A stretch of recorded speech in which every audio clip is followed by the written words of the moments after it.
চেয়েছিলাম কিছুই তো হলো না, তাহলে আমাদের দেখুন সবই করে পেতে হচ্ছে।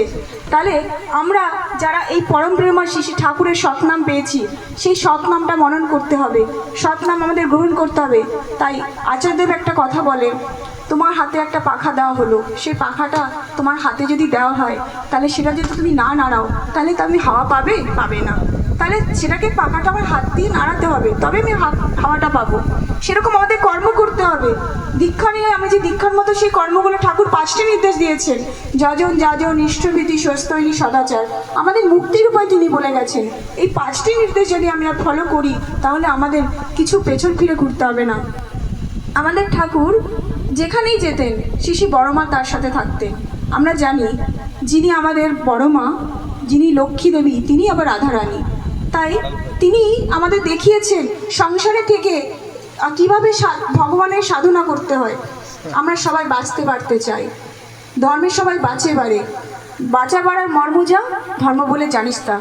ধর্ম মানে ধরে রাখা। তাহলে আমাদের সবাইকে চলতে গেলে ঠাকুরকে ধরে চলতে হয়, ঠাকুরের কর্মগুলো করতে হয়, তবে আমরা কিন্তু বাঁচতে পারতে পারবো। কিন্তু আমরা এটাই ভুলে যাই। ঠাকুর বলছেন না যে সব আমাদের বলেই কিন্তু নাম, আমরা নাম যত করবো নামটাই কিন্তু তবে নামীকে পাবো। তাই গীতার একটা বাণী আছে যে আমরা যা কিছু সব তুমি অজপা নাম করো, তাহারই নাম গ্রহণ করো, আসবে তবে নামি, যতই হোক না সে দামি, এই যে গীতার বাণী।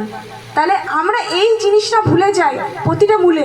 আমরা যদি একটা কোনো ঘর কত কিছু করতে চাই, সেখানে দেখবেন প্রচুর আমাদের অর্থ সঞ্চয় করতে হয়। সেরকম আমাদের সাধন ভজন যদি করতে হয়, প্রচণ্ড নাম করতে হয়, অজপা নাম করতে হয়, অজপা নামেই সব সম্ভব। আমি এখানে ঠাকুর, আমার ঠাকুর সত্যি অন্তর্যামী। আমার কিছুদিন একটা সমস্যায়, অফিসের একটা সমস্যা জর্জরিত ছিলাম। আমাকে একটা কাস্টমার কোনো একটু পেমেন্ট নিয়ে একটু লেট করছিল, তো আমি ঠাকুরের চরণে শুধু বলছি, ঠাকুর তোমার ইচ্ছেই মঙ্গল হোক। আমার দয়াল সত্যি অন্তর্যামী, আজ সেইটা আমার সম্পন্ন হয়েছে। তাই সকলকে আরেকবার জয়গুরু। তো আমাদের পরম প্রেমিককে চিনুন, তিনি